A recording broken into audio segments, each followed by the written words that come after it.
அஸ்ஸலாமு அலைக்கும். Welcome to Hanif's kitchen. Every Sunday biryani episode 10ல இன்னைக்கு நம்ம பார்க்க போறது ரொம்பவே சூப்பரான ரொம்பவே டேஸ்டியான காடை பிரியாணி. இந்த காடை பிரியாணியை நம்ம ஹனீஃப்ஸ் கிச்சன் ஸ்டைல் எப்படி செய்யறதுன்னு பார்க்கலாம் வாங்க. இதுக்கு நான் ஃபர்ஸ்ட் 2 காடை எடுத்திருக்கேங்க. இந்த 2 காடையுமே நாம அப்படியே உரிச்சிட்டு இந்த மாதிரி வெட்டாம வாங்கிக்கலாம். ஏன்னா காடை ரொம்ப சின்ன சைஸ்னால நம்ம பிரியாணிக்கு ஃபுல்லா அப்படியே போட்டாதான் அது நல்லா இருக்கும். அதனால இப்போ இந்த 2 காடையில் நம்ம மசால் தடவி ஊற வச்சிடலாம். இதுக்கு நான் 2 ஸ்பூன் சிக்கன் மசால் பொடி சேர்த்துருக்கேன். அதுக்கப்புறம் 1/2 ஸ்பூன் உப்பு சேர்த்துருக்கேன். ஆல்ரெடி அந்த சிக்கன் பொடியில இருக்கும் அதனால. அதுக்கப்புறம் 1/2 ஸ்பூன் இஞ்சி பூண்டு சேர்த்துருக்கேன். அதுக்கப்புறம் 2 ஸ்பூன் தயிர் சேர்த்துருக்கேன். சேர்த்துட்டு இது எல்லாத்தையும் நம்ம நல்லா மிக்ஸ் பண்ணிடலாங்க. நம்ம அப்படியே இதை பச்சையா போட்டு பிரியாணி செய்யும் போது இது உள்ள மசாலா பிடிக்காது. இந்த மாதிரி நம்ம நல்லா மசால் தடவிட்டு பிரியாணியில போடும்போது இந்த காடை வேற லெவல் டேஸ்ட்ல இருக்குங்க. இப்ப மசால் தடவின காடையை நம்ம ஃப்ரீசர்ல வச்சிடலாம். அது கொஞ்சம் நேரம் ஊறட்டும். அதுக்கப்புறம் நான் பாஸ்மதி ரைஸ் எடுத்திருக்கேன். 1 கப்பு. 1 கப்புங்கிறது 200 கிராம். காடை பிரியாணிக்கு பாஸ்மதி ரைஸ் ரொம்பவே சூட்டபிளா இருக்கும். அதனால நான் பாஸ்மதி ரைஸ் இன்னைக்கு எடுத்திருக்கேன். இப்ப இதை ஊற வச்சிடலாம். இது ஊறட்டும். அதுக்கப்புறம் பாத்தீங்கன்னா இதுக்கு 2 பெரிய வெங்காயத்தை நீளவாக்குல கட் பண்ணி வச்சிருக்கேங்க. 3 பச்சை மிளகாவை நீளவாக்குல கட் பண்ணி வச்சிருக்கேன். புதினா கொத்தமல்லி 1 கைப்பிடி அளவு எடுத்திருக்கேன். அப்புறம் லெமன் ஒரு 1/2 லெமன் எடுத்திருக்கேங்க. அப்புறம் இஞ்சி பூண்டு 2 சேர்ந்து 2 ஸ்பூன் எடுத்திருக்கேன். அப்புறம் தக்காளி 4 தக்காளியை நல்லா மிக்ஸி ஜார்ல போட்டு நம்ம அரைச்சு வச்சுக்கலாம். நம்ம கட் பண்ணி வதக்குறத விட இந்த மாதிரி அரைச்சு பேஸ்டா சேர்க்கும் போது அந்த பிரியாணி ரொம்பவே கலர்ஃபுல்லா இருக்கும். அதுக்கப்புறம் இப்ப நம்ம அடுப்பை ஆன் பண்ணி குக்கர் வச்சு அந்த குக்கர்ல 200 ml ஆயில் ஊத்திக்கலாம்.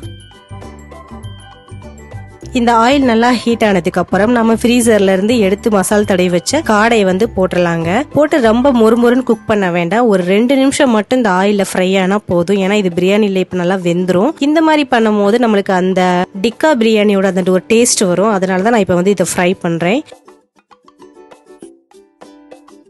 இப்ப 2 நிமிஷம் நல்லாவே ஃப்ரை ஆயிடுச்சு இந்த காடை. இதை நம்ம இப்ப எடுத்துடலாங்க.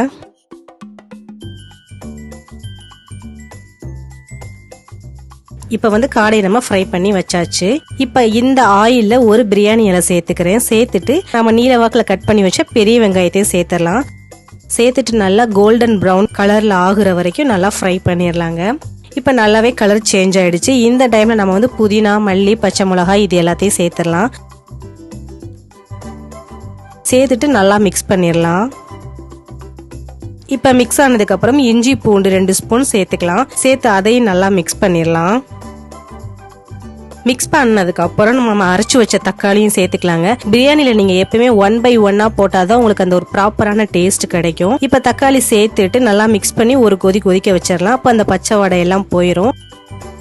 அதுக்கப்புறம் நான் 1 ஸ்பூன் மிளகாய் தூள் 1/2 ஸ்பூன் தனியா தூள் சேர்த்துக்கிறேன். அதுக்கப்புறம் 1/2 ஸ்பூன் கரம் மசாலா, அப்புறம் 1/2 ஸ்பூன் பிரியாணி மசாலா பவுடர் சேர்த்துக்கலாங்க. சேர்த்துட்டு இது எல்லாத்தையும் நல்லா மிக்ஸ் பண்ணிடலாம்.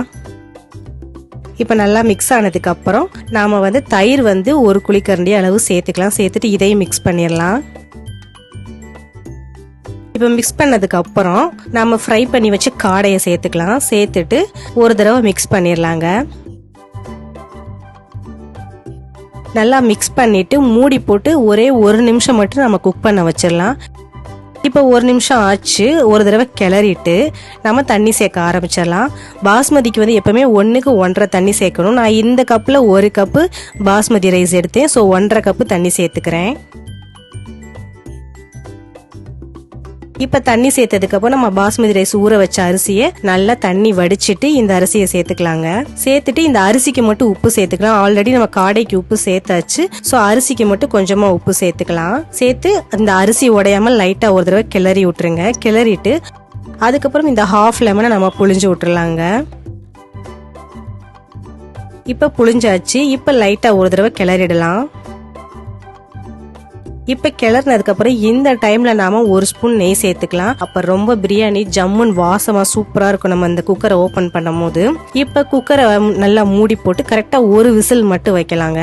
இப்ப 1 விசில் வந்துருச்சு. அடுப்பு ஆஃப் பண்ணிடலாம். விசில் அடங்கினதுக்கு அப்புறம் இப்ப ஓபன் பண்ணி பார்க்கலாம். நம்மளுக்கு சூப்பரான காடை பிரியாணி அருமையா ரெடி ஆயிடுச்சு. குக்கர் ஓபன் பண்ணும் போதே அதோட வாசம் ரொம்பவே சூப்பரா இருக்குங்க. நம்ம இப்ப சர்வ் பண்ண ஆரம்பிச்சிடலாம். நீங்க குக்கர்ல இருந்து எடுத்த உடனே பிளேட்ல சர்வ் பண்ணும் போது கொஞ்சம் உங்களுக்கு இந்த மாதிரி குலைவா தெரியும். பட் பிளேட்ல போட்ட உடனே அழகா ஒன்னோட ஒண்ணு ஒட்டாம அது வந்துருங்க.